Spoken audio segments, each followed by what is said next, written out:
استنوا كده، الساعة دلوقتي 11:55، والمفروض ان احنا دلوقتي يعني خلاص هنسافر. هو السواق اللي احنا هنركب معاه هيجيلنا، هنسافر الفجر على الساعة تقريبا، هنا الفجر بيدن على الساعة 5:05 كده يعني. فهنتحرك من هنا الساعة 5:15 تقريبا، او الله اعلم، ممكن 5:30 مثلا على ما يجي وكده.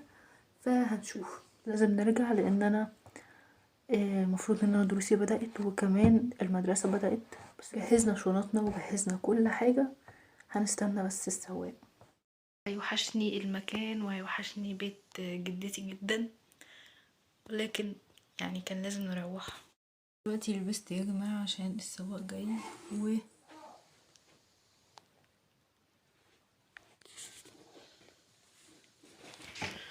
اكلي والجاكيت.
قبل ما انهي فلوج النهارده بس حابه هشتكي لكم من حد.